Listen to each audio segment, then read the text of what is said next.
Le géoréférencement, en fait, c'est un sujet qui est souvent assez mal utilisé par les utilisateurs euh, et qui souvent est même ignoré. Donc ici, je vais essayer de faire une présentation où je vais montrer quelques fonctionnalités sur cette notion de géoréférencement.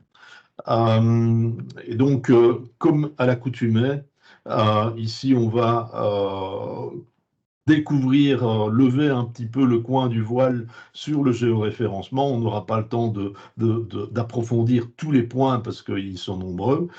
Et donc, on va un peu déjà réexpliquer un peu ce qu'est le géoréférencement et les concepts de base qui sous-tendent le concept de géoréférencement. On va expliquer également un point important qui est qu'est-ce que c'est un système de coordonnées? Où est-ce que ça existe? D'accord? On va également euh, découvrir comment on va pouvoir spécifier un système de coordonnées euh, à un fichier microstation. Quand je dis microstation, encore une fois, c'est toutes les applications qui sont basées sur la même plateforme que microstation. Donc, ça vaut aussi bien pour microstation que pour Open Buildings, que pour Open Roads, que pour tous les logiciels de chez Bentley. Euh, on va voir aussi un petit peu comment utiliser le géoréférencement avec des fichiers raster. Parfois, ça coince un petit peu. Il y a des moyens assez simples de faire en sorte que ça se passe bien. Mais si ça coince, ce n'est pas du fait de Bentley, c'est parce qu'il manque des informations. Donc, on va aussi découvrir un peu comment fonctionnent les serveurs WMS, WMTS. Donc, c'est deux types de serveurs qui sont assez intéressants et qui sont assez communs maintenant dans le monde du SIG. Et donc, on va pouvoir exploiter des données qui sont fournies par des serveurs qui sont accessibles via le web. On va également voir comment on va pouvoir mixer des données locales avec des données géoréférencées.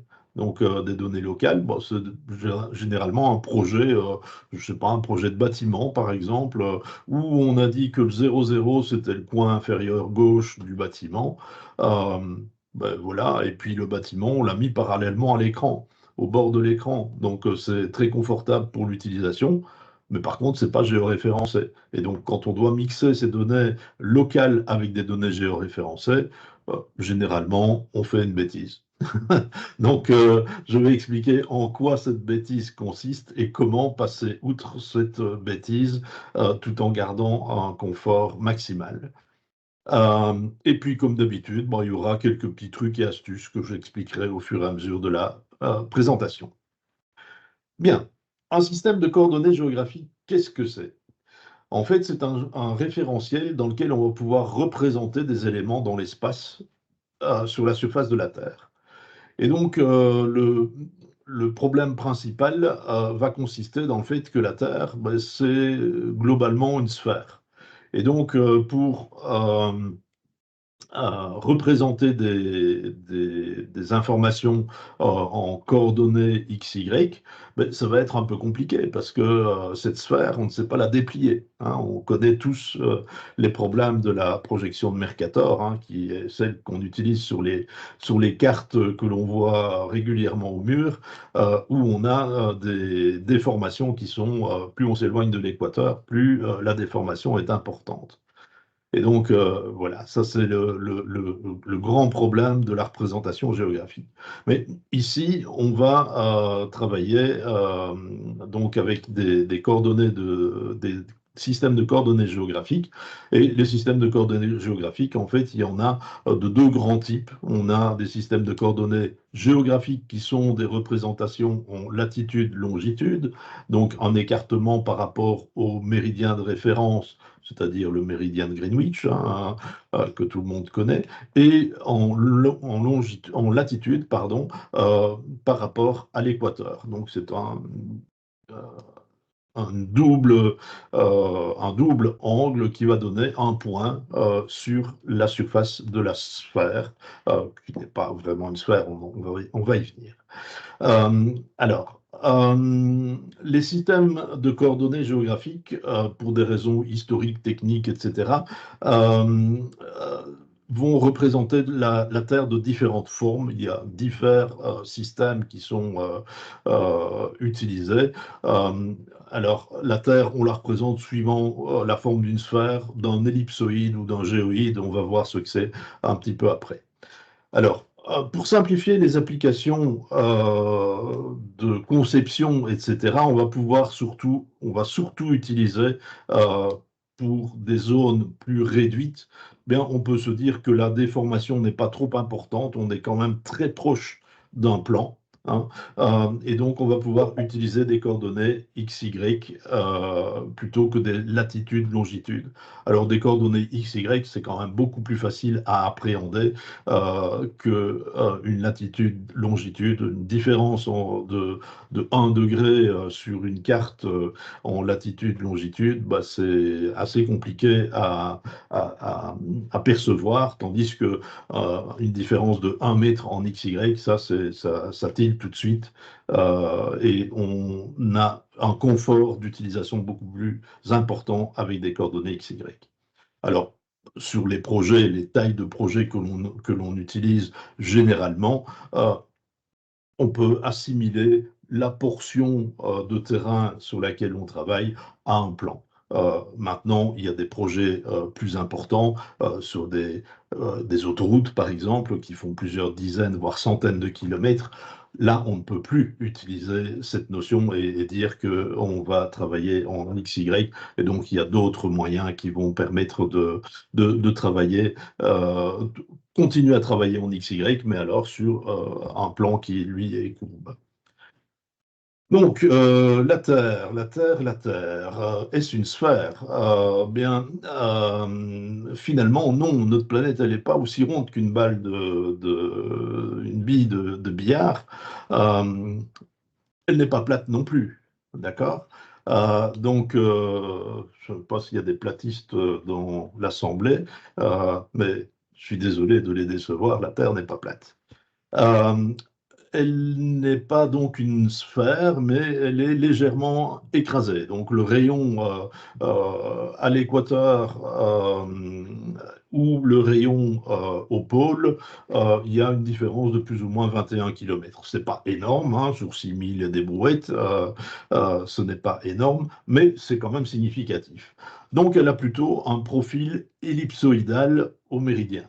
Donc, la zone ici n'est pas représentée par un cercle, un arc de cercle, c'est un arc d'ellipse en fait, hein. Donc on a un rayon inférieur ici au pôle par rapport au rayon que l'on a ici à l'équateur. Euh, mais c'est pas tout. La surface de la Terre n'est pas réellement lisse non plus. En gros, il s'agit de ce qu'on appelle un ellipsoïde, et moi j'ai ajouté avec des bosses, hein. Donc on a un petit peu des variations ici. L'image représente la forme de la Terre avec une exagération évidemment de cette notion de bosse. Et cette notion de bosse, elle est liée à ce qu'on appelle le champ, la surface équipotentielle. Donc ça veut dire que c'est la surface qui est représentée par des champs de pesanteur d'égale valeur. Donc la même pesanteur en tout point de la Terre. Et donc on se retrouve avec cette forme bizarroïde, c'est ce qu'on appelle un géoïde. D'accord? Et donc en fonction de la précision que l'on souhaite obtenir ou que l'on souhaite utiliser, on va plutôt utiliser soit un ellipsoïde qui est une approximation un peu plus grossière, ou soit un géoïde qui va avoir une représentation beaucoup plus précise. Mais là, on commence à pinailler, et c'est juste pour la culture générale que j'explique ceci. Bien. Les systèmes de coordonnées, donc j'ai indiqué tout à l'heure qu'il y avait deux systèmes de coordonnées bien distincts, ce qu'on appelle les systèmes de coordonnées géographiques, latitude, longitude, soit des systèmes que l'on appelle projetés, donc les points sont projetés et on assimile la courbure de notre géoïde ou de notre ellipsoïde à un plan, en gros, hein. Et donc on a des coordonnées qui sont projetées. Alors, Ici, il manque encore une dimension, c'est l'altitude, l'élévation, le Z de chaque point. Alors, l'altitude, c'est une grandeur qui va s'exprimer en écart altimétrique entre un point donné et un niveau de référence. Alors, le niveau de référence, en France, par exemple, c'est le niveau moyen des mers au port de Marseille. En Belgique, je crois que c'est à Ostende. Et puis, dans chaque pays, bon, au Luxembourg, le niveau moyen des mers, c'est tout de suite beaucoup plus compliqué. Donc, honnêtement, je ne sais pas comment ils font. Enfin, quel est le zéro au Luxembourg? Euh, voilà. Donc, alors, on utilise effectivement le terme d'élévation également, et chaque pays a son référentiel altimétrique, donc son point zéro, on va dire. Euh, voilà. Alors, parfois on peut utiliser également un ellipsoïde, comme sur le système GPS par exemple. Il y a un ellipsoïde qui est connu ici pour le GPS. On utilise un système de coordonnées qui s'appelle le WGS 84, qui lui est un système mondial, hein, donc qui se base sur un ellipsoïde qui effectivement lui est mondial également. Alors, il y a des petits ajustements sur le WGS qui permet de le rendre plus précis à certains endroits pour pouvoir garantir une qualité de mesure suffisante. Alors, euh, bien. Euh, Voilà, les systèmes de coordonnées, je viens d'en parler, WGS 84, qui est un système assez global, qui est associé au GPS, hein, bien sûr. On a des systèmes plus locaux qui permettent une meilleure précision et une couverture plus petite, donc des déviations plus réduites également sur les mesures. Alors, les systèmes de coordonnées, donc on en a des dizaines, des centaines, des milliers même, euh, qui sont nommés. Et donc, on va avoir par exemple en Belgique des systèmes, je prends l'exemple de la Belgique parce que c'est un exemple que je connais bien. On a des systèmes de coordonnées Lambert. Il y en a deux principaux, on va dire. Il y a le Lambert 2008 qui est le plus récent et le Lambert 73, je crois 72, 72, voilà, 72, qui est un système plus ancien. En fait, ces systèmes Lambert ont chacun des déclinaisons. Et donc, dans le système Lambert 72, 72, on a déjà plusieurs déclinaisons. Et donc, quand on dit, moi, je travaille en système Lambert 72, ben, il faut encore savoir lequel. D'accord? Quand je travaille en système 2008, ben, il faut encore savoir lequel. Et donc, ça, c'est un problème. Et donc, il y a une classification qui a été mise en fait au point par la société Total, qui fait de l'exploration pétrolière à travers le monde entier, et donc a besoin de classifier l'ensemble des systèmes de coordonnées. Et donc, cette classification s'appelle la classification EPSG. Alors, le P, je sais que c'est pour pétroleum, SG certainement pour système géographique ou quelque chose comme ça. Donc, voilà. Et ça va donner un numéro, ça va affecter un numéro à chacun, pardon, des systèmes de coordonnées. Et donc, on a ici en Belgique un système Lambert belge 2008 qui a le numéro EPSG 3812. En France, on utilise de plus en plus les systèmes EPSG 3941 à 3950, qui sont les systèmes RGF 93, CC 41 à CC 50. Alors, CC 41, CC 50, CC, ça veut dire conique conforme. Je ne vais pas rentrer dans le détail de cette notion. Euh, mais chaque numéro, 41, 42, 43, etc., correspond à, à une latitude, en fait. Donc, 41, c'est 41 degrés nord, 50, c'est 50 degrés nord. Et donc, 41, grosso modo, c'est la Corse. 50, grosso modo, c'est le nord de la France. Euh, Voilà, donc avec ces numéros, 3812, 3941, eh bien, on a exactement le système avec lequel on travaille. Alors, c'est bien joli tout ça, mais dans MicroStation, comment est-ce que ça fonctionne? Eh bien, c'est extrêmement simple. En fait, un fichier DGN, il contient des éléments qui sont positionnés dans un référentiel. Donc, vous avez tous vu le petit dièdre ou trièdre qui représente le 00 du fichier. On peut avoir des éléments qui sont positionnés avec des coordonnées, des valeurs, des x, y, qui sont si vous reprenez une carte IGN, par exemple, où vous avez des graticules, des réticules qui vont vous montrer quelles sont les coordonnées des croisements de ces lignes méridiennes et équatoriales, eh bien, on va permettre de créer dans un fichier DGN des coordonnées qui seront de l'ordre de 510 000 mètres, par exemple, 510 000 mètres en X et puis 723 000 en Y. D'accord? Donc on n'est plus très proche du zéro, mais on a des valeurs de coordonnées qui sont relativement grandes, mais tout ça ne dit pas encore dans quel système de coordonnées on va travailler.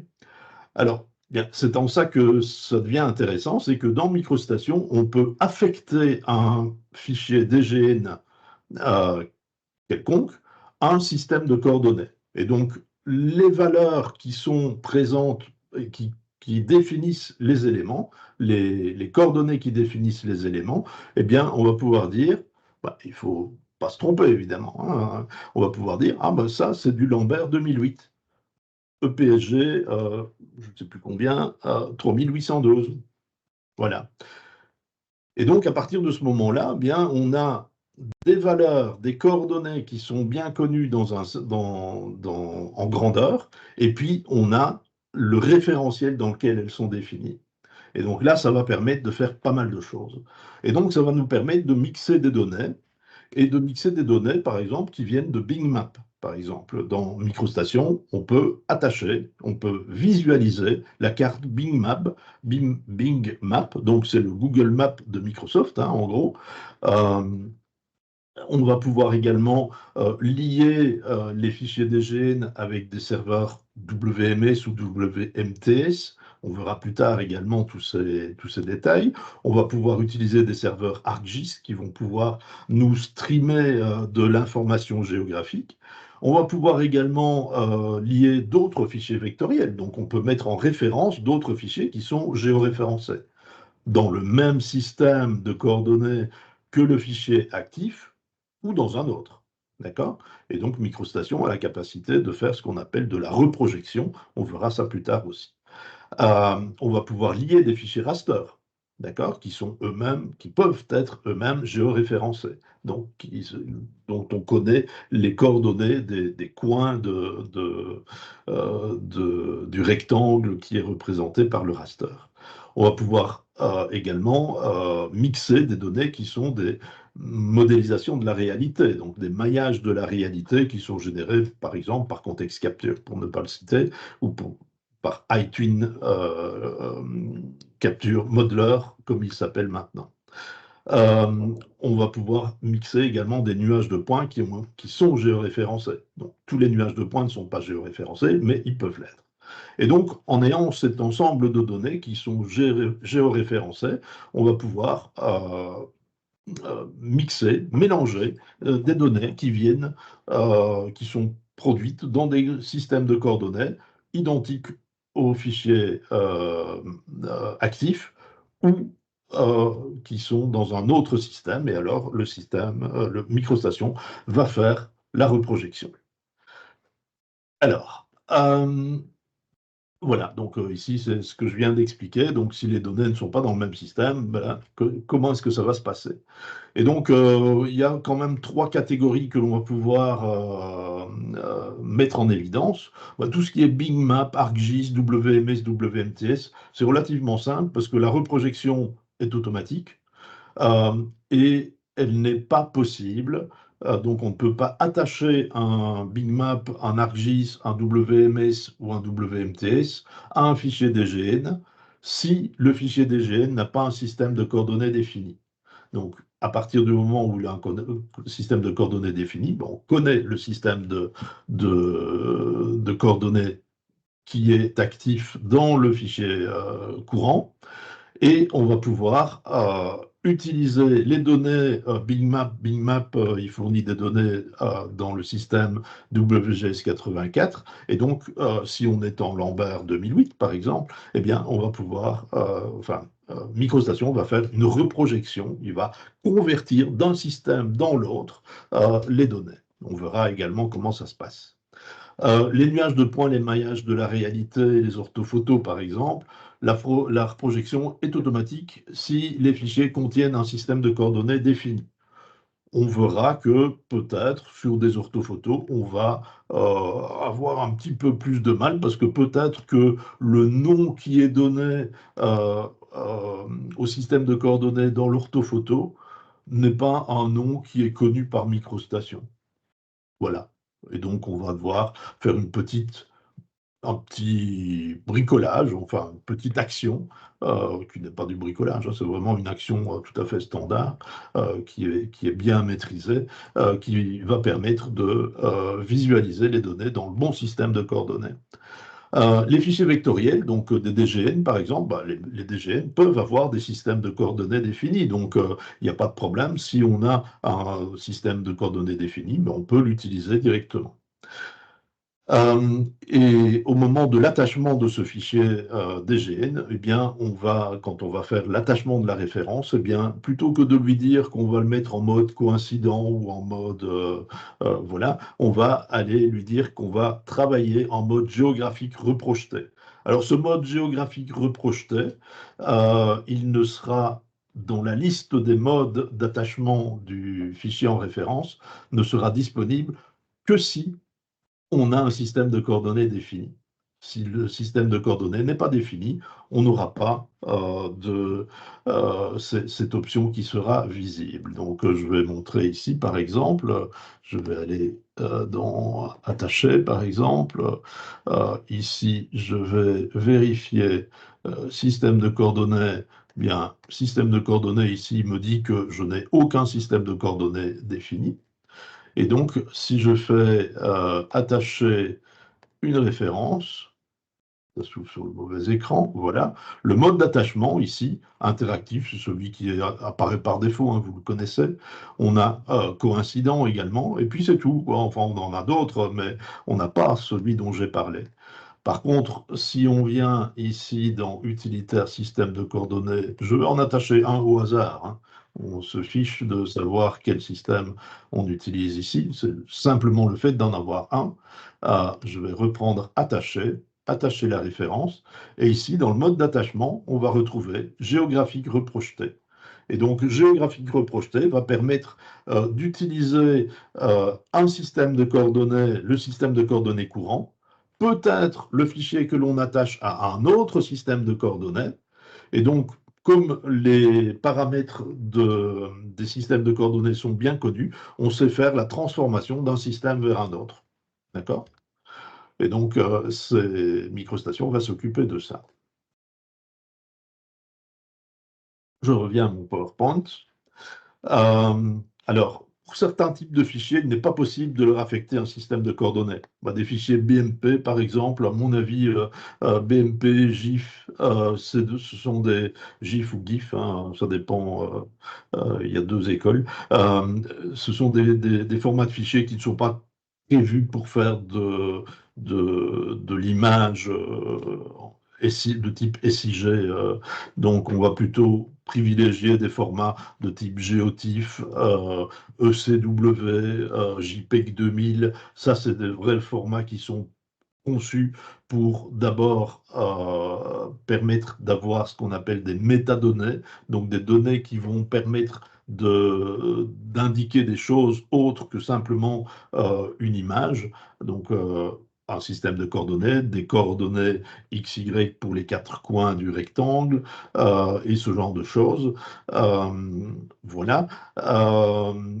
les fichiers géotiff ECW JPEG 2000 ont également une structure de l'image qui est pyramidée. Donc plus on va zoomer, plus on va avoir de détails en gros. Et donc quand on a des très très gros fichiers, on peut avoir des fichiers de plusieurs gigas, hein. Moi ici j'ai des fichiers qui font plusieurs gigas, des fichiers images qui font plusieurs gigas. Bien, si on n'a pas ce format de pyramidage, c'est quasiment impossible à ouvrir. Et donc, ou si on arrive à l'ouvrir, ce sera extrêmement lent. Et donc, avec cette notion de pyramidage, on va avoir des ouvertures qui seront très rapides et qui seront bien plus efficaces. Euh, Certains formats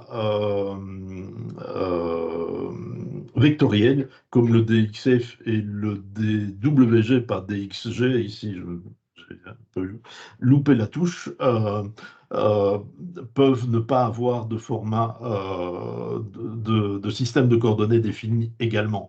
Voilà, si on utilise qu'AutoCAD, enfin, peut-être dans les dernières versions, il y a des possibilités quand même de géoréférencer les fichiers, mais sinon, il faut utiliser une couche supplémentaire à AutoCAD qui s'appelle AutoCAD Map, qui permet, lui, de donner cette information de système de coordonnées au fichier DWG. Alors, comment référencer un fichier DGN? Bien, c'est relativement simple. On va refaire un peu plus doucement que ce que j'ai fait tout à l'heure.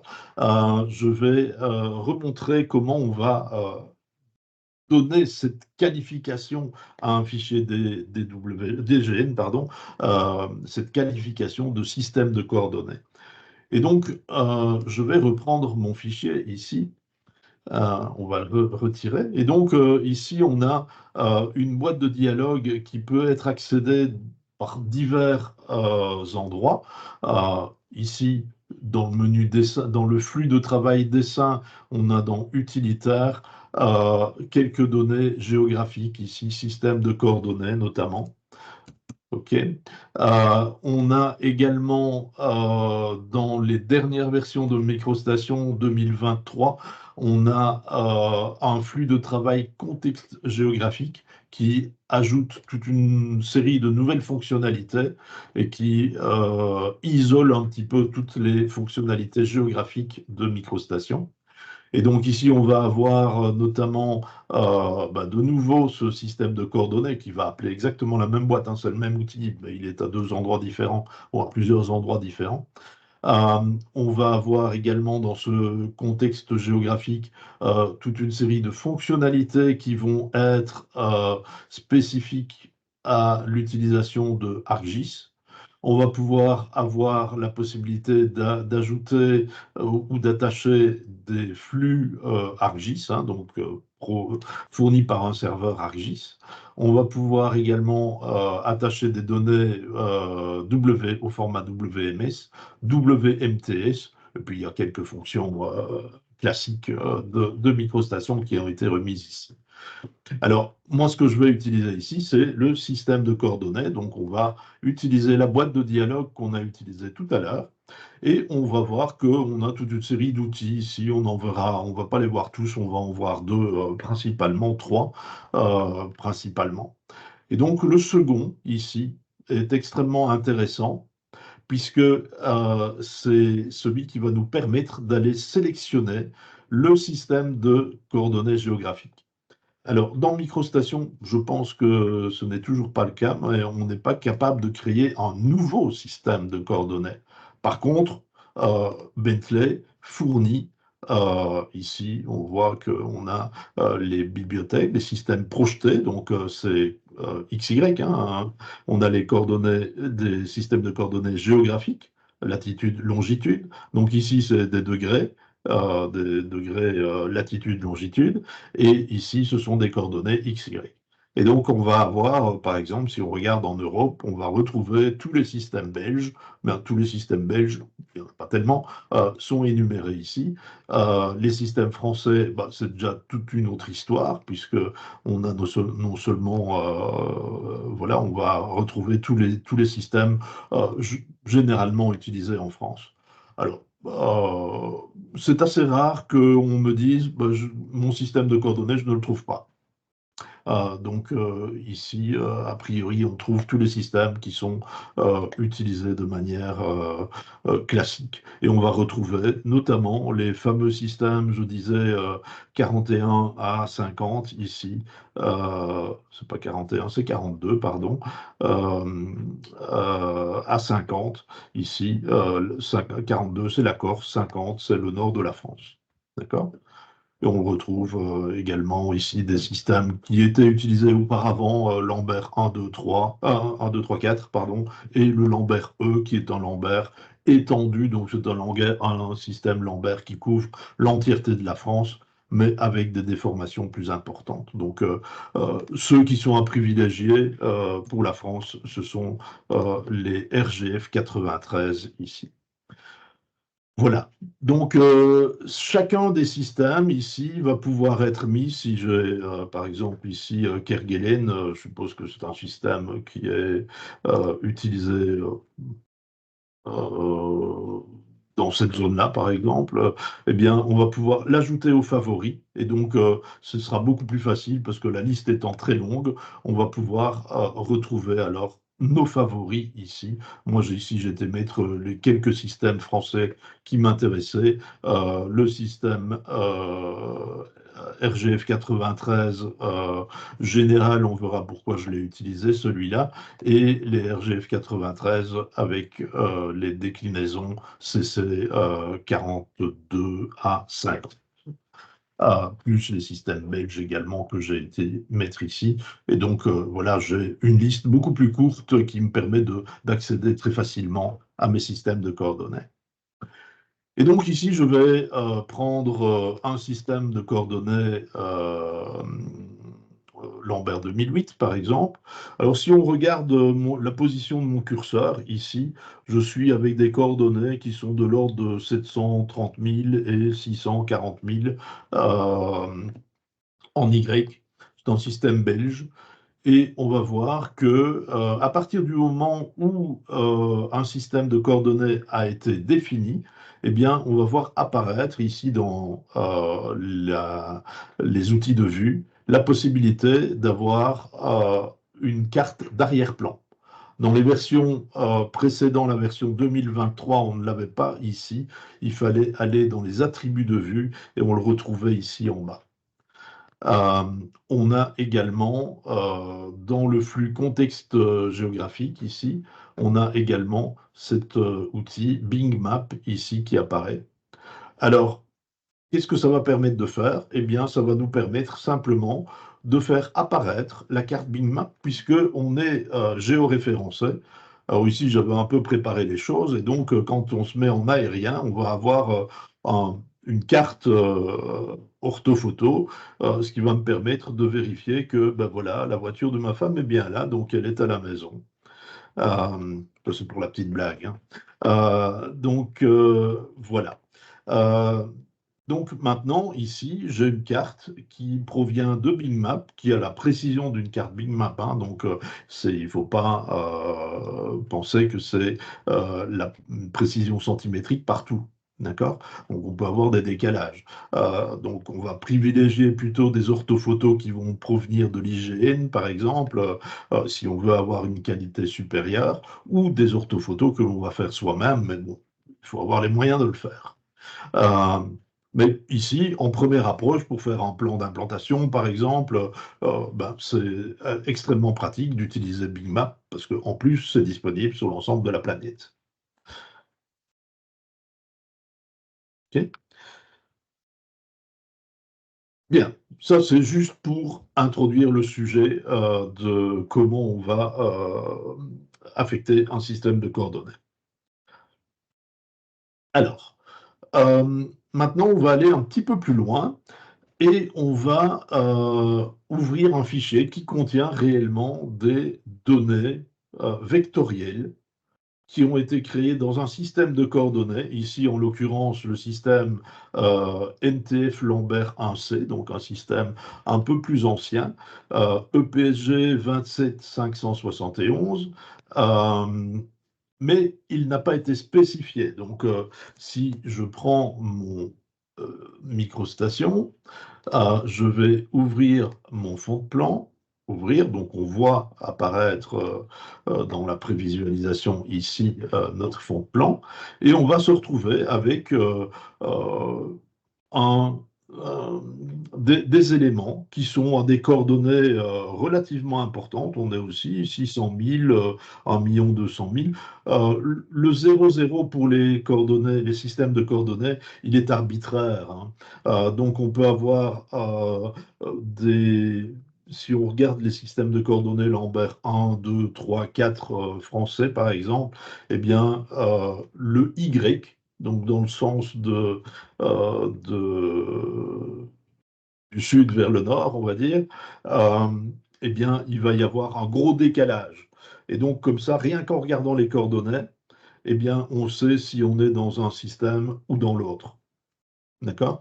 Et donc, c'est assez facile c'est un détrompeur, en fait. D'accord? On va dire, bien, toutes les coordonnées qui sont jusqu'à 1 million, c'est Lambert 1. Tout ce qui est jusque 2 millions, c'est Lambert 2, etc. De 1 million à 2 millions et de 2 millions à 3 millions. Et donc, ça permet de savoir directement, en voyant un point, on sait, ah ben, c'est du Lambert 2, c'est du Lambert 3. D'accord? Donc, ici, je suis dans un système de coordonnées Lambert 1. C. Et donc, ce que je vais faire, je vais, donc ici, si je viens sur le Bing qui est resté affiché, bah, il va me dire, ah bah non, tu ne peux pas l'utiliser parce que tu n'as pas de système de coordonnées défini. Effectivement, ici, si on regarde ma boîte système de coordonnées, eh bien, je n'ai aucun système défini. Alors, je pourrais affecter n'importe quel système de coordonnées pour avoir le Bing Map, évidemment. Mais ça ne va pas correspondre, puisqu'il va faire une reprojection qui ne va pas correspondre à la réalité. Donc ici, moi, je dois bien définir, je suis le propriétaire de la donnée, je sais dans quel système ma donnée a été créée. D'accord? Hein, en gros, c'est ça. Donc ici, je vais aller lui affecter le système qui va bien, donc le Lambert 1C. Voilà. Donc à partir de ce moment-là, maintenant, si je lui dis je veux faire apparaître les routes, hein, donc ici on a les routes, bah, ce sera une carte routière, hein, en gros, aérien c'est style orthophoto et hybride c'est un mélange des deux. Donc ici je vais prendre route, voilà. Et si je vais zoomer, eh bien on va voir que je vais peut-être également jouer un petit peu sur la transparence, voilà, pour faire ressortir un peu mieux mes éléments principaux. Et donc on voit que bah, ça clope, hein, les bords de voirie tombent bien au bon endroit par rapport à la carte Bing. Et donc ça, ici, là, pour l'instant, j'ai quoi? J'ai des données qui n'avaient pas de système de coordonnées, un fichier DGN qui n'avait pas de système de coordonnées défini. Je lui en ai défini un, le système Lambert 1C, et puis je lui ai attaché un fond de carte qui est un fond de carte Bing Map qui lui est connu en WGS 84. Et c'est MicroStation qui fait le calcul, l'opération mathématique qui va permettre de réconcilier les deux systèmes et il va amener le WGS 84 dans le système de coordonnées euh, du fichier actif. D'accord? Et donc ça, c'est complètement virtuel, hein. Donc, il n'y a pas de modification de la donnée source, évidemment. Ok. Alors, euh, ça, c'est vraiment la manière dont on va travailler. Euh, Poursuivre, donc ici, on a affiché les données Bing. On va éventuellement, puisque j'ai dit tout à l'heure que le système moderne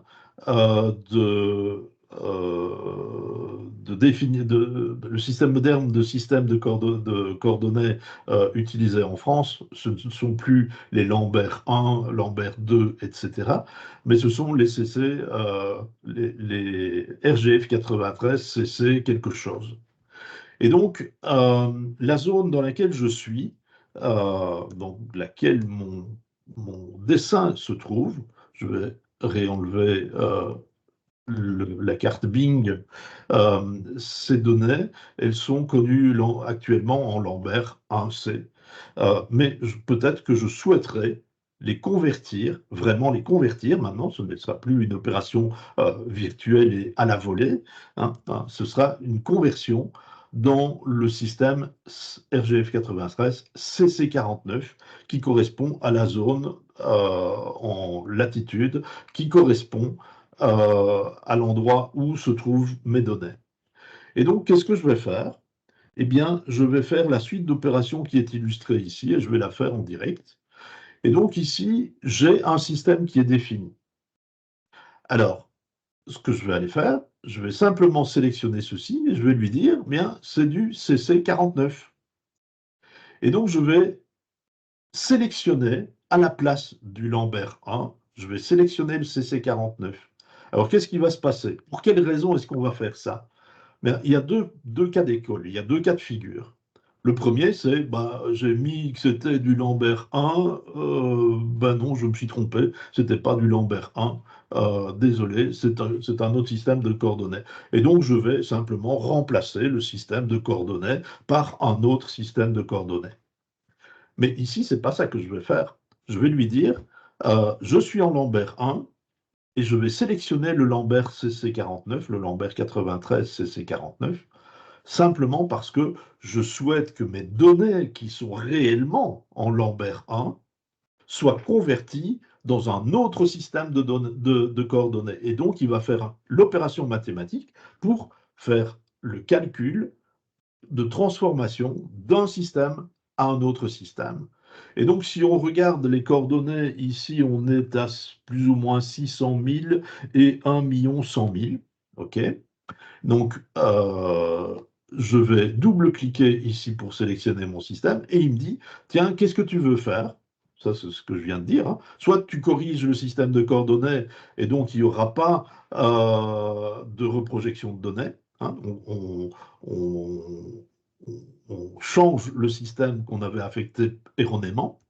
Euh, ou alors, je vais prendre le second choix ici, je vais effectuer la reprojection des données vers le nouveau système de coordonnées géographiques. Donc, je vais convertir mes données d'un système vers un autre.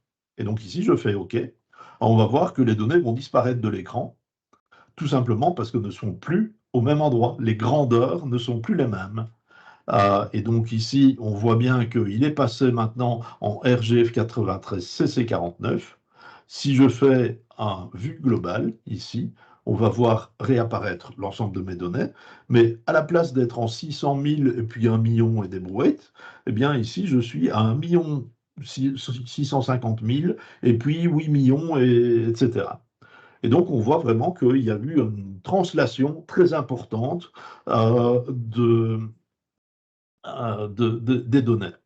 Mais les données sur le terrain, elles sont toujours au même endroit, hein, c'est juste le référentiel qui a été changé. Et donc, si à nouveau je réutilise mon outil Bing, ici, je vais réafficher mes routes. Mes routes qui sont en WS84, il va les réafficher en les reprojetant dans un autre système de coordonnées, et donc on a de nouveau les données qui sont au bon endroit.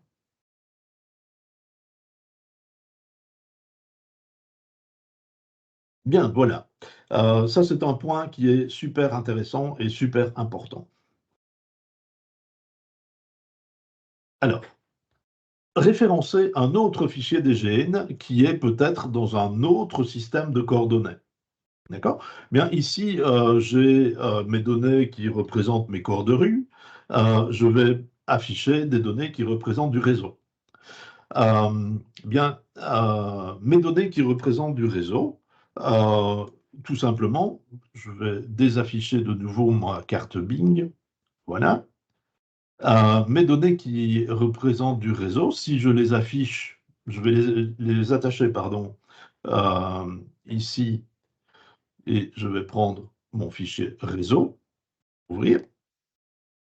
Voilà, je vais lui dire que je l'affiche sans faire la moindre opération. On va se retrouver avec ceci. Bon, ici, qu'est-ce qui s'est passé? Ici, visuellement, rien. Alors pourquoi? On va essayer de voir un petit peu et faire vue globale ici. Et on va afficher tous les fichiers. Voilà, vue globale. Eh bien, on a un petit machin ici et un petit machin ici. Ça, c'est un cas qui arrive très souvent. Alors ici, on va se retrouver avec notre corps de rue, nos corps de rue, et ici, on va se retrouver avec les données qui concernent le réseau. Alors, elles ne s'affichent pas au bon endroit, tout simplement parce qu'elles ne sont pas dans le même système de coordonnées, déjà, de 1. Et donc, ce que je vais faire, je vais redétacher ceci. On va le détacher. OK, voilà. On va réafficher nos données. Et ce que je vais faire, je vais aller ouvrir le fichier réseau et on va aller voir ce qu'on va faire avec ça. Alors, ici, j'ai mes données de réseau. Si on regarde, on est de nouveau dans les coordonnées comme on était au départ, 600 000 et puis 1 million, etc. Donc ici, mes données réseau, elles sont en Lambert 1C. Donc, qu'est-ce que je vais faire? Tout simplement, je vais aller lui réaffecter un système de coordonnées.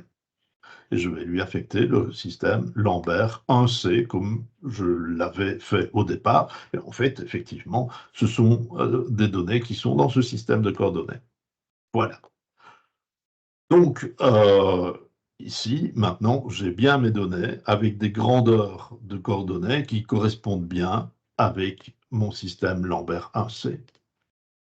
Je vais retourner maintenant dans mon fichier ici, qui lui est dans un autre système de coordonnées. Ici, je suis en Lambert 93 CC49. Donc, quand je vais faire l'attachement de mon fichier en référence, plutôt que de le mettre en interactif ou en coïncident, je vais lui dire, je vais le mettre en géographique reprojeté. Et donc, la microstation, au moment de l'affichage, va faire ce que l'on appelle de la reprojection à la volée. C'est hyper rapide, hein. C'est une matrice de transformation qui est appliquée au moment de l'affichage. Et donc, ça ne pénalise en rien, ou c'est quasiment invisible, ça ne pénalise en rien la vitesse d'affichage des données. Et donc, ici, géographique reprojeté, et je vais faire ouvrir. Et donc, on va avoir maintenant nos données qui sont dans deux systèmes de coordonnées différents, qui ont été réconciliés dans le système dans lequel on se trouve, du fichier dans lequel on se trouve. Et donc, on va avoir maintenant, effectivement, notre réseau qui va apparaître au même endroit, enfin dans les dans le même référentiel que nos corps de rue. Extrêmement simple à utiliser. Alors, la référence, le fichier dgn réseau.dgn que j'ai attaché, elle n'est pas modifiée, hein. Donc, c'est juste un filtre qui fait la transformation de coordonnées au moment de l'affichage.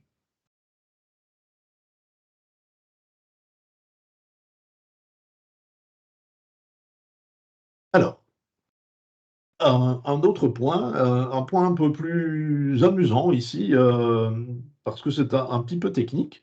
Comment référencer une orthophoto? Donc moi, j'ai été récupérer toute une série d'orthophotos. On va attacher ces fameux fichiers raster. Et ici, en l'occurrence, on va utiliser des fichiers qui sont des fichiers JPEG 2000. Alors, je dois les avoir ici. On va voir si je sais en ouvrir un avec une application Windows. Oui, Guy. Euh, je vais ouvrir ici. OK. OK. Non, il ne veut pas. C'est pas grave. Donc, en fait, j'ai récupéré toute une série de fichiers qui sont des orthophotos qui datent de 1949, parce que peut-être que dans mon projet, j'ai besoin d'évaluer l'évolution de blablabla.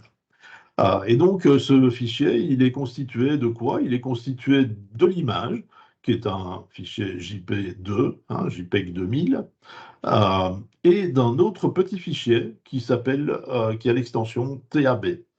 Alors, l'extension TAB, ce sont des informations complémentaires qui viennent donner des informations euh, sur notre fichier, dont notamment le fichier avec lequel il est en relation, ce fichier TAB, mais on va avoir également les coordonnées des quatre coins de l'image. D'accord? Et donc, on va voir que ici, il y en a une qui commence à 645 000 jusque blabla. Voilà, par rapport au 0, c'est 0. Ici, on a un décalage de 10 000, un décalage de 10 000 et de 10 000. Donc, on fait vraiment le tour du système. Ici, on a également un système de coordonnées qui est spécifié, mais un système de coordonnées qui n'est pas répertorié chez Bentley. En fait, le système est bien répertorié, mais le nom n'est pas celui-là. Donc, on ne sait pas faire le lien dans MicroStation. Donc, c'est pas très grave, on va le faire soi-même. Donc, on va faire quelque chose d'un petit peu bateau, hein. On va simplement ouvrir un fichier, on va créer un fichier. Bon, ici, il est déjà créé. Je l'ai appelé ortho. Ce fichier ortho, il n'a pas de système de coordonnées défini, mais ces données JPEG 2000, je les ai retrouvées sur un site qui s'appelle les géoservices de l'IGN. Et on a retrouvé ici, moi j'ai été chargé des informations sur le Val-de-Marne et j'ai téléchargé ce fichier.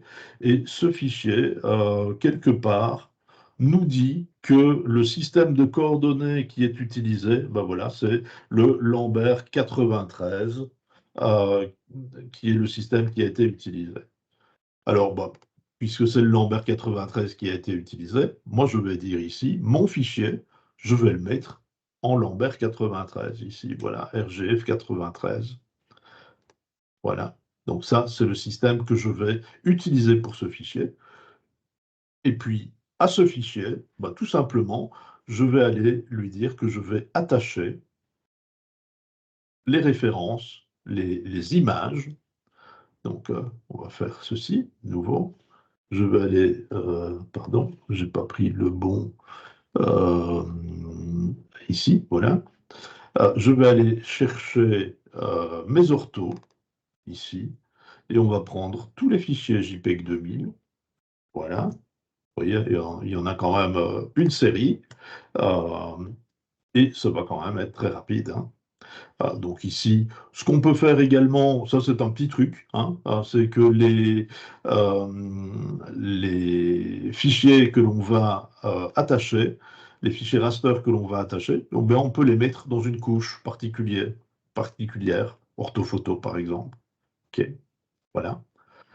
Et donc ça va nous permettre de très facilement, avec les outils de calque, de dire euh,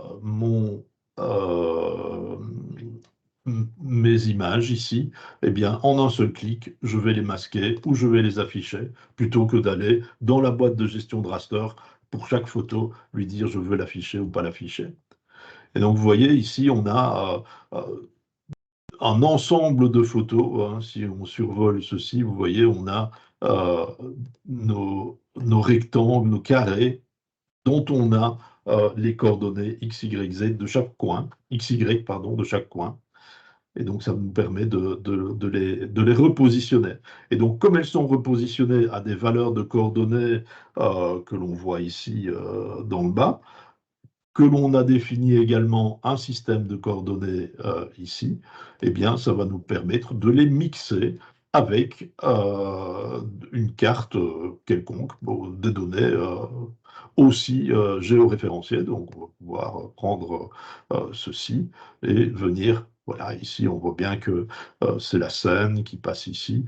Ça se raccorde quand même pas trop mal. Bon, je rappelle que ce sont des images de 1949, hein. Donc, voilà.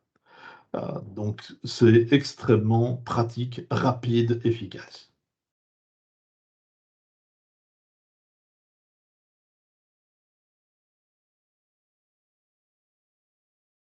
Alors, les fichiers, ça s'appelle des fichiers frères. En français, ça s'appelle des fichiers frères, et puis ça change de sexe en anglais, ça s'appelle des sister files.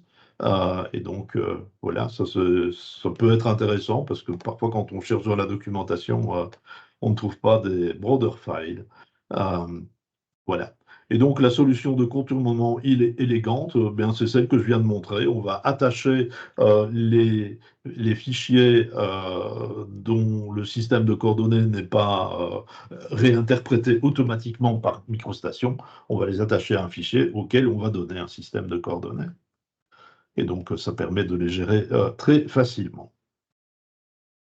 Alors, une autre source de données également, ce sont les serveurs WMS et WMTS. Alors ça, on va en trouver à foison.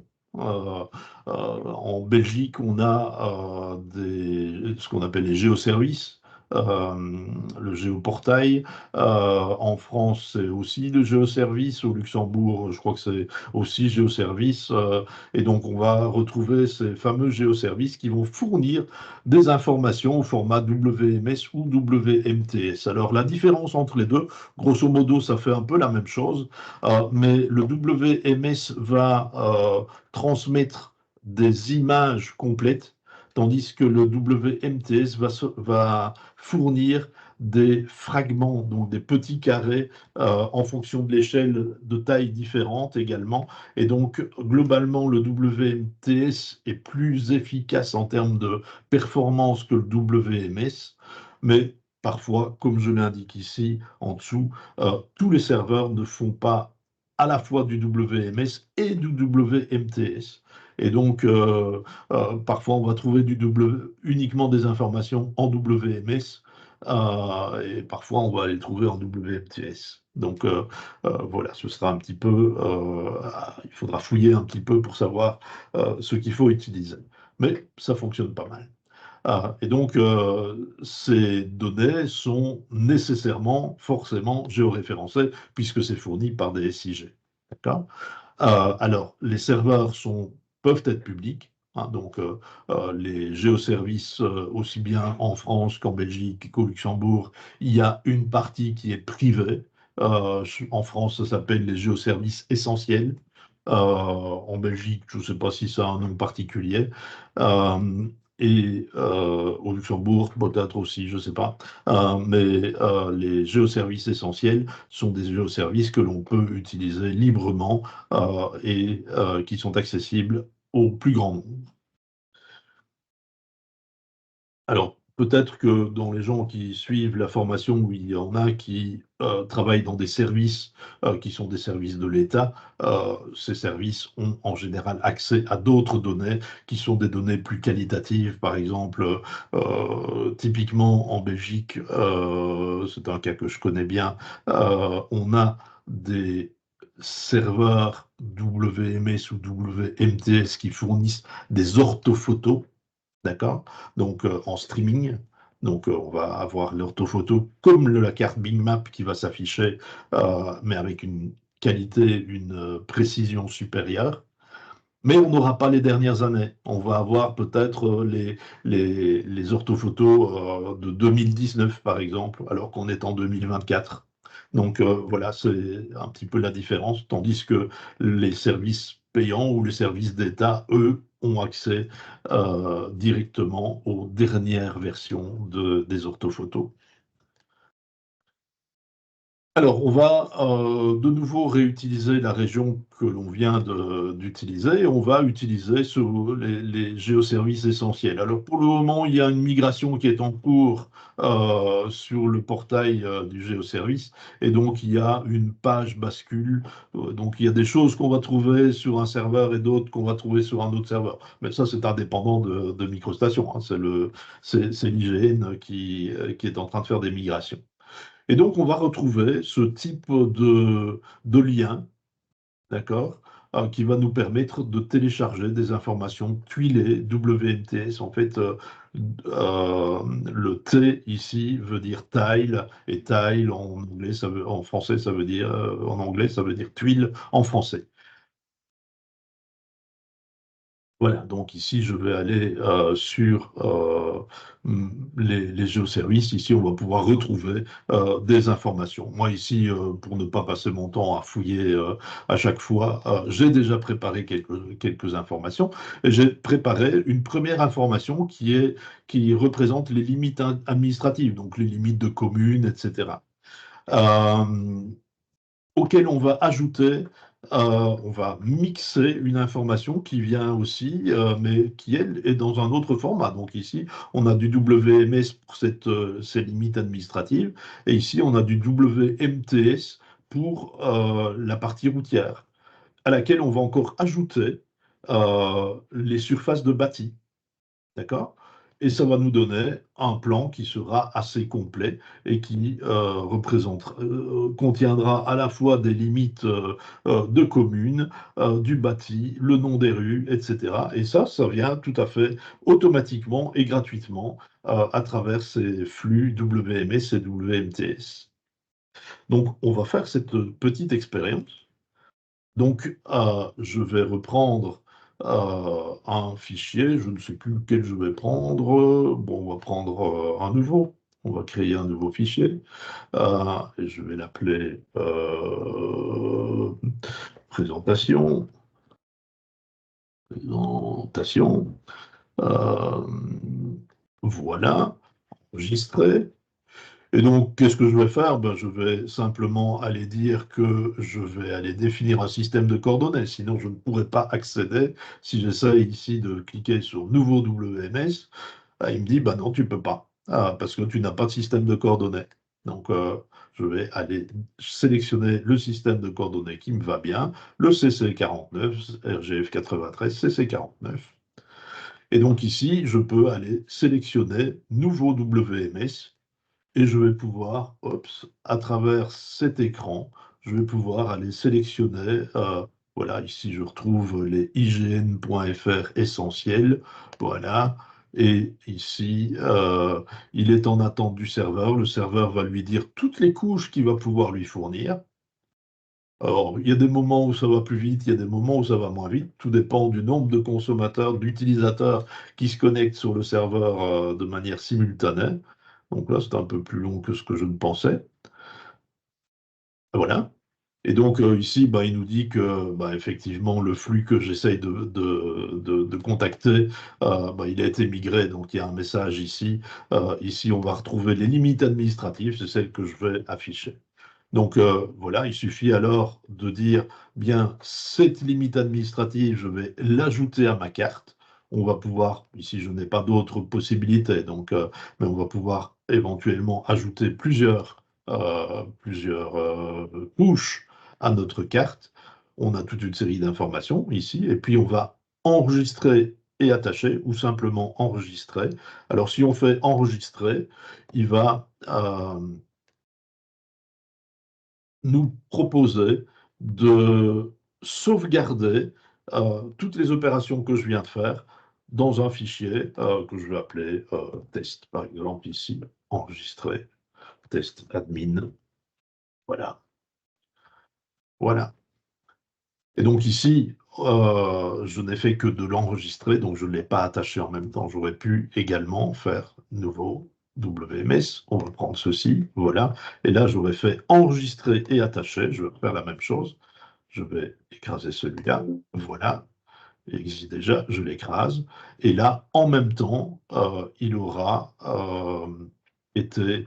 alors, c'est du WMS, le WMS est plus lent que le WMTS, hein, je l'ai déjà dit, et donc là, ça rame un petit peu, euh, d'autant que je ne suis pas aux bonnes coordonnées, voilà, donc ici, OK, je vais faire attacher, et là, maintenant, je vais pouvoir aller zoomer. Hop, hop, hop, voilà.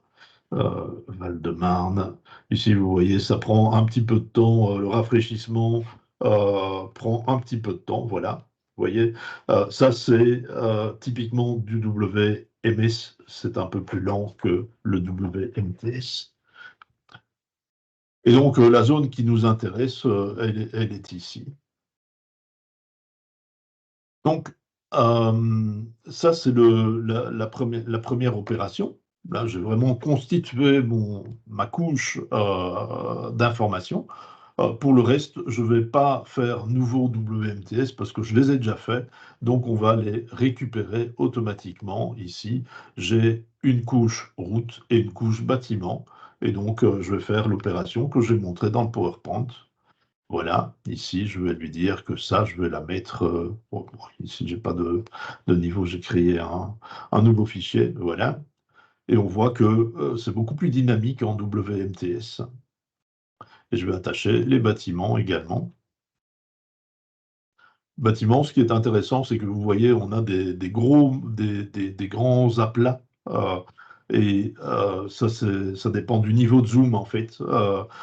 Si on s'éloigne, on va avoir de nouveau ces grands aplats. Mais si on se rapproche, voilà, je vais zoomer, je vais encore zoomer. Et à un moment donné, on va voir apparaître les bâtiments. OK?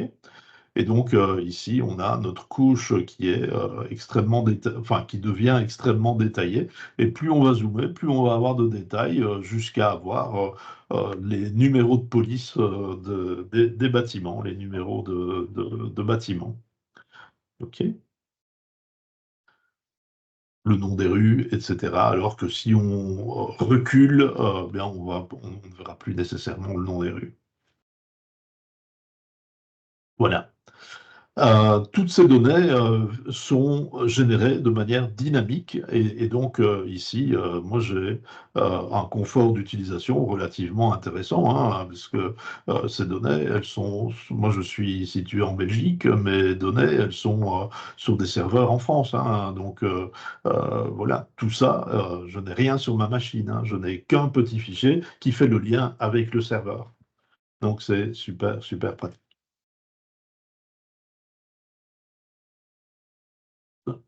Je reprends mon PowerPoint.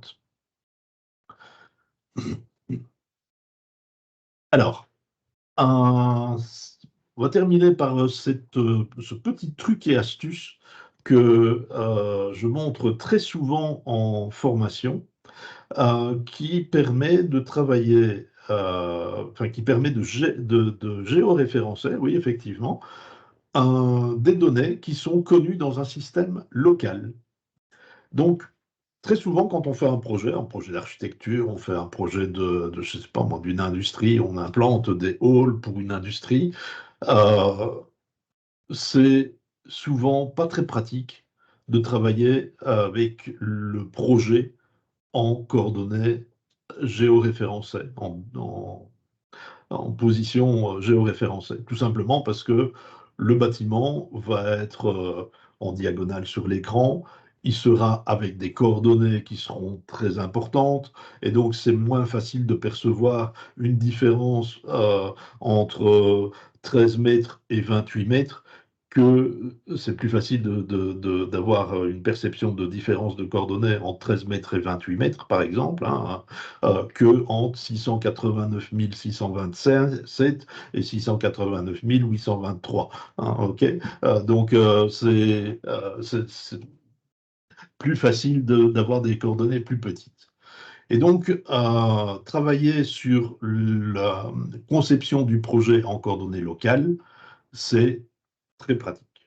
Surtout qu'on peut également orienter notre fichier local de manière à ce que la façade principale soit parallèle au bord inférieur de l'écran. D'accord?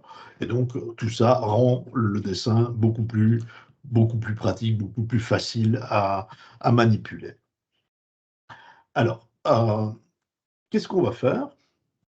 Eh bien, imaginons qu'on ait un projet d'un bâtiment dont le coin inférieur gauche est positionné en 0, 0 sur notre fichier.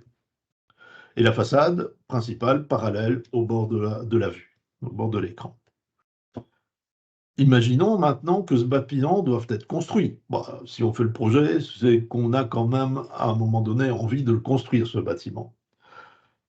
Quand il sera construit, il sera certainement pas en 0,0. Il sera à des coordonnées géoréférencées, des coordonnées un peu plus grandes que ça.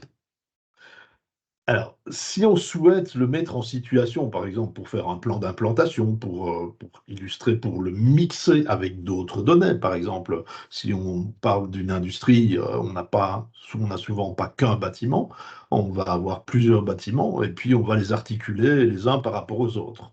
Donc, c'est intéressant de voir comment tout ça va pouvoir se mettre en place. Euh, et donc, on doit faire des mises en situation. Mais par contre, pendant toute la phase de conception, pendant toute la phase d'étude, eh bien, on souhaite que le bâtiment il soit en 0,0 et même au-delà de la phase d'étude. On souhaite que le bâtiment, le projet du bâtiment, de chacun des bâtiments, soit en 0,0 parce que c'est tellement plus confortable à manipuler. Alors, comment faire? Bien, on va démontrer l'opération. Je crois que j'ai encore une slide. Euh, on va faire tout d'abord un premier fichier dans lequel on aura un projet qui sera en 0,0 et donc pas nécessairement de système de coordonnées qui sera défini. On va y attacher un fichier en référence, d'accord, qui lui aura du géoréférencement. Ce sera peut-être un levé de géomètre, par exemple. Ce sera peut-être un plan qui vient d'un serveur WMTS, par exemple. On peut imaginer ce qu'on veut.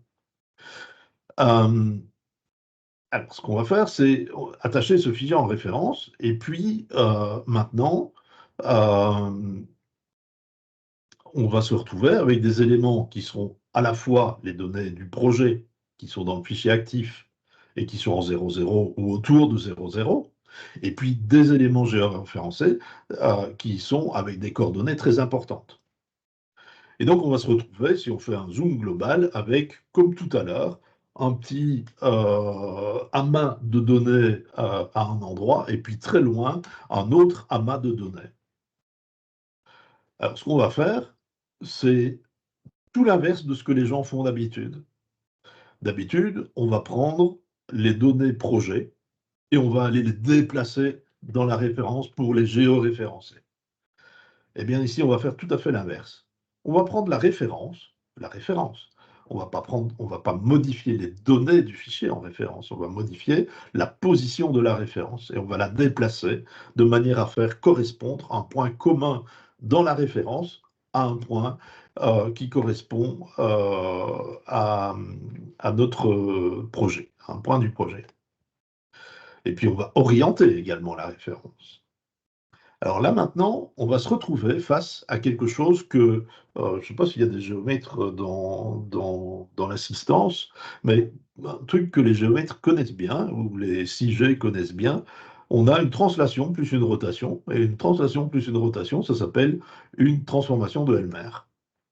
Et donc, euh, on a non seulement translation-rotation, mais on connaît également le système de coordonnées de notre fichier en référence.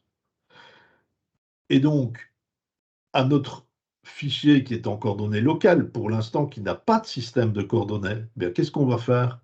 On va lui dire, ben, tu vas faire, oh, je vais te donner le même système de coordonnées que la référence, d'accord? Sachant qu'à la référence, on a fait une translation et on a fait une rotation. Eh bien, on va lui dire, à ce système de coordonnées qu'on va affecter au fichier actif, on va lui dire, ben, tu vas faire tout à fait l'inverse. Tu vas faire l'inverse de cette translation-là et l'inverse de cette rotation. Et donc, en ayant ces trois paramètres, un système de coordonnées, une translation, une rotation à l'envers, eh bien, on va pouvoir euh, géoréférencer des coordonnées locales de manière très simple. Et donc, on va le faire, on va le faire. Je vais reprendre un fichier ici qui est bah, mon projet. Donc j'ai un bâtiment ici qui est un projet, pour ceux qui ont déjà suivi des formations sur Open Buildings avec moi, on a un petit projet qui ressemble à ça, avec une gare routière et puis une zone qui est une verrière et puis un petit auvent ici, etc. Enfin, il y a tout un projet qui tourne autour de ça. Et puis c'est une gare de bus en fait. Donc voilà. Et ici, je l'ai mis en 0,0. Si je regarde les coordonnées du curseur ici dans la barre inférieure, on est aux alentours de 0,0. Si je fais ceci, on est bien en 0,0. Donc on est en coordonnées purement locales et on a orienté notre dessin par rapport au bord de l'écran. Alors qu'est-ce que je vais faire avec ça? Bien, tout simplement, si je regarde mon système de coordonnées, aucun. Donc, je n'ai absolument aucune information de géoréférencement disponible à ce moment-là. Donc, je vais utiliser l'outil attacher une référence et je vais venir attacher le levé qui m'a été fourni par le géomètre. Voilà. Et on va utiliser ces site modèles. Je vais me mettre en mode interactif. Ici, je n'ai pas le mode géographique reprojeté, puisque je n'ai pas de système de coordonnées défini. Donc, je vais prendre le système interactif, ouvrir. Je vais simplement lui dire ici que je veux avoir l'imbrication pour voir les références des références. OK, ça c'est moi qui connais mon projet, hein, donc je sais que je dois faire ça. Je fais OK, et voilà, c'est fait. Mais rien ne correspond, évidemment. Donc maintenant, quand je vais faire un vue globale, je vais me retrouver avec des données qui sont ici autour de 0,0 et des données qui sont très loin. Alors on va utiliser petite particularité de microstation. On va faire ceci. Je vais ouvrir une seconde vue. Voilà. Bon, ici, je vois déjà mes données. Ici, je vais faire un vue globale, mais vue globale, je vais lui dire que je ne veux voir que les éléments du fichier actif. D'accord? Voilà. Donc, je retrouve mon projet. Et ici, je vais lui dire, je ne veux voir que les éléments de la référence dans cette vue-ci. Là, le levé du géomètre. Alors, je vais zoomer ici. On va voir que le géomètre a relevé, il y a une dalle qui était présente, et donc on va reconstruire le bâtiment sur la dalle. Et donc, si on mesure la dimension de la dalle ici, c'est les mêmes dimensions que le bâtiment ici. Donc, ce point-ci correspond à ce point-ci. Donc, ce que je fais, je vais faire un clic droit long sur mon fichier DGN, ma référence. Puisque c'est un élément que je clique droit long qui est dans une référence, j'ai dans mon menu des informations, des fonctionnalités qui concernent les références. Et on va avoir déplacé la référence. Alors, qu'est-ce qu'il va me demander? Il me demande de définir un point de départ. Je lui dis ce point-ci et je vais venir le déposer ici, tout simplement. Alors bon, c'est pas encore parfait. Il y a une rotation encore à effectuer, donc je vais de nouveau faire un clic droit long sur mon fichier et je vais lui dire que je vais faire une rotation du fichier de référence. Je vais faire ma rotation par point. Un premier point ici qui sera le centre de rotation. Je crois que je me suis trompé. Rotation. Je dois lui donner le point pivot, oui, effectivement. Et puis je lui dis que ce point-ci, je vais le pivoter ici. Voilà. Maintenant, j'ai mon fichier en référence qui contient un système de coordonnées, j'ai une translation et j'ai une rotation. Donc j'ai tout pour être heureux. Maintenant, je vais pouvoir dire à mon fichier ici qui est en coordonnées locales qu'on va lui donner un système de coordonnées. Et ce système de coordonnées, on va pouvoir aller le chercher très facilement. Auparavant, on avait été utiliser cette fonction pour prendre depuis la bibliothèque. Ici, je vais utiliser une autre fonction qui va être à partir de la référence. Donc en fait, il va extraire l'information de la référence pour pouvoir l'affecter au fichier local. Et donc ici, je vais avoir ma fenêtre qui va apparaître ici, qui me montre la liste des fichiers en référence que j'ai. Je pourrais en avoir plusieurs, si je n'en ai qu'un. Ah, et il me dit, je suis dans le système NAD27. Et en commentaire, il me dit que puisqu'il y a une translation, une rotation, on peut calculer une transformation de Helmer à partir de la position de la rotation de la référence. Magique. Je fais OK. Ici, il va me dire, blabla, vieille version, ça risque de causer problème. Oh, on s'en fiche un petit peu ici, on est dans les dernières versions. Et voilà. Et donc maintenant, on a bien notre fichier qui reste en coordonnées locales, donc on n'a rien modifié, on a toujours le confort d'utilisation d'un fichier local, mais il a un système de coordonnées affecté avec une transformation de Helmer associée. Et donc maintenant, si je fais ceci et que je lui dis que je vais détacher ma référence, voilà, OK. Donc je me retrouve avec plus rien, hein. Euh, et donc, ce fichier qui reste en coordonnées locales, on est toujours bien en 00 ici. Si j'ouvre mon fichier, c'est site model. Je veux faire, par exemple, une mise en page pour montrer comment va se dérouler l'implantation du bâtiment in situ, pardon, eh bien, je vais simplement avoir ma station, ma gare de bus ici. Je vais faire attacher ma référence. Je vais aller attacher une nouvelle référence. On va prendre notre station routière et on va lui dire qu'on va travailler en mode géographique reprojeté.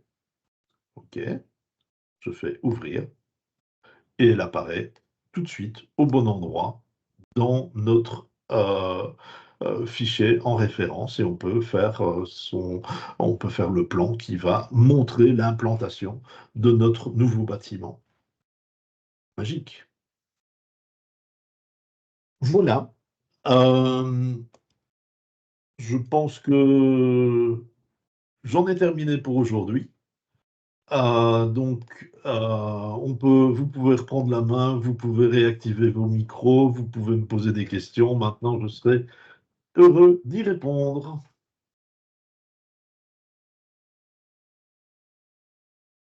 Alors, je regarde les messages dans la conversation. Il y en a. Euh,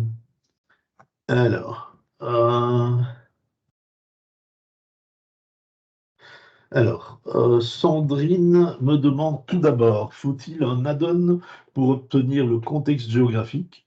Euh, non, il n'y a pas d'add-on. Tout est contenu dans MicroStation, dans toutes les versions des produits Bentley.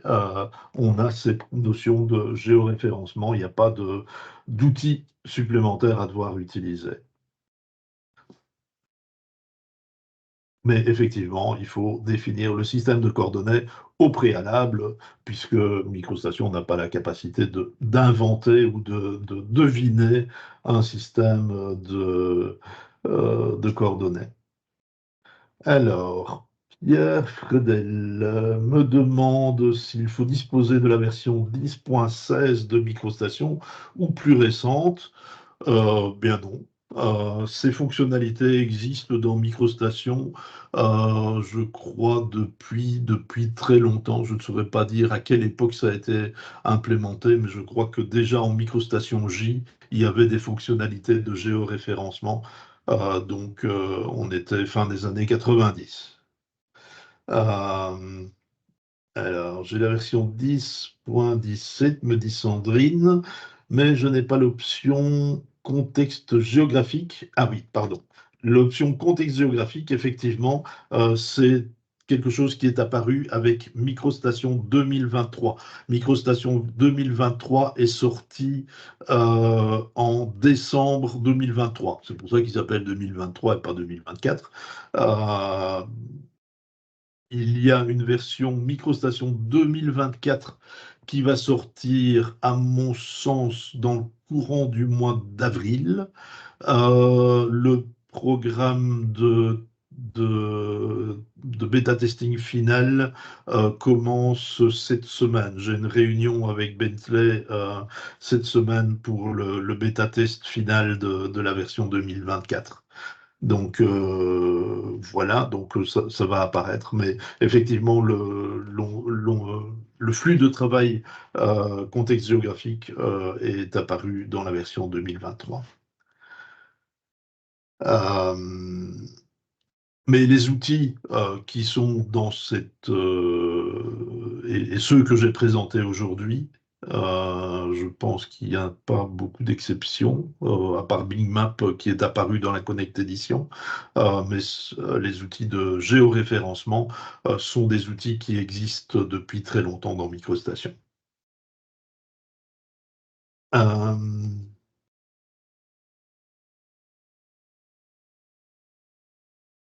Oui, donc effectivement, pour Bing Map, effectivement, dans les versions anciennes, ça se trouvait dans les attributs de vue. Ici, on avait la possibilité, quand on était en mode géoréférencé, on avait la possibilité dans les attributs de vue je me souviens plus comment s'appelait ce groupe.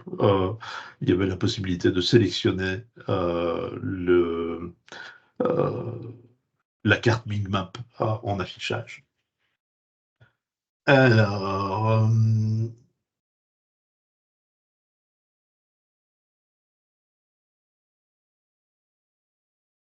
Alors, effectivement, ben, ce que je peux faire, c'est euh,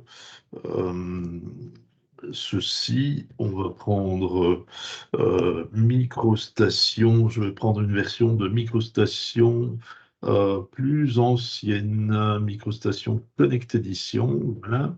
Update 17. Donc là, on n'a pas le contexte géographique et je vais montrer comment ça se passait à l'époque. Il n'y a pas grande différence, hein. Il n'y a pas de grande différence. Euh,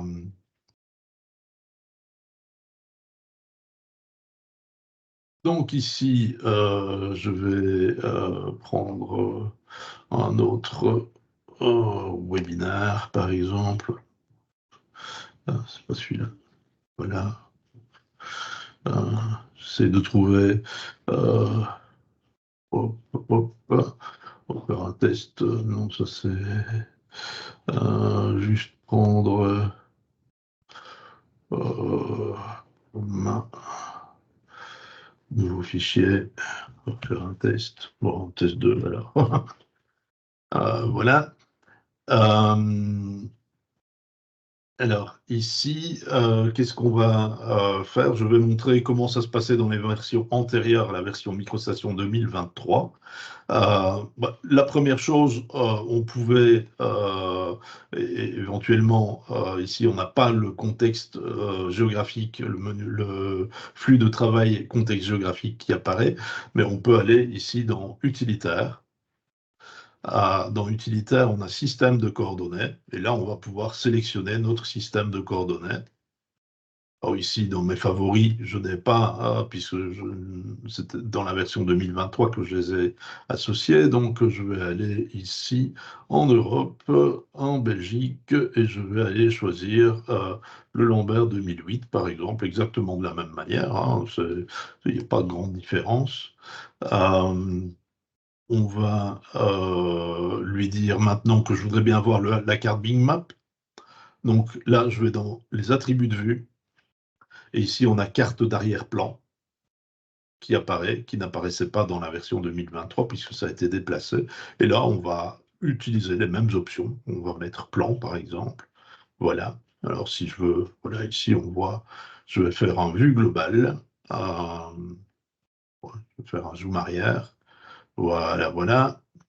Et ici, on va aller faire un petit tour à Bruxelles, par exemple, pour faire plaisir à Sandrine. On va aller sur Anderlecht. Voilà. Donc, aussi simple que ça. Alors, si on veut utiliser des flux WMS ou WMTS, alors les flux WMTS, je pense, ne sont pas disponibles dans la version antérieure à la version 2023. Les flux WMS, bien, par contre. Donc ici, je vais remasquer, je vais aller me positionner peut-être au bon endroit. Ouais, bon, on va se mettre ici. Euh, voilà. Je vais remasquer ceci. Maintenant, je vais simplement aller rechercher dans Attacher.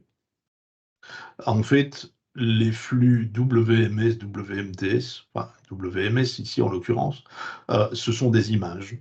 Et donc, on peut les gérer également en utilisant la fonction attacher une image. Euh, on va utiliser plutôt cette fenêtre-ci. Voilà. Et là, on a la possibilité soit d'attacher une image, soit d'attacher un nouveau ou si en WMTS, on pouvait le faire. Et donc, je vais aller chercher un flux WMTS. Je vais prendre un qui est existant et je vais prendre un qui existe déjà. Donc, je vais faire fichier attaché, WMTS, et je vais aller chercher ça. Euh, voilà, 2023, configuration, Workspace, euh, webinaire BICAD, Workset. euh, nous sommes le 27 février, on va retrouver ça ici, et on va reprendre les bâtiments, par exemple, ouvrir. Voilà, j'attache mon flux. Et on se retrouve comme tout à l'heure avec euh, alors, probablement que MicroStation 2023 est optimisé par rapport à l'affichage. Donc ici, c'est un petit peu plus lent quand même. Ouais, ça fonctionne. C'est plus lent, mais ça fonctionne. OK. Voilà, donc ça c'est pour les flux WMS, WMTS en version antérieure à la version 2023. Alors le WMTS, peut-être que dans l'update 14, ça ne fonctionne pas, hein, c'est assez récent.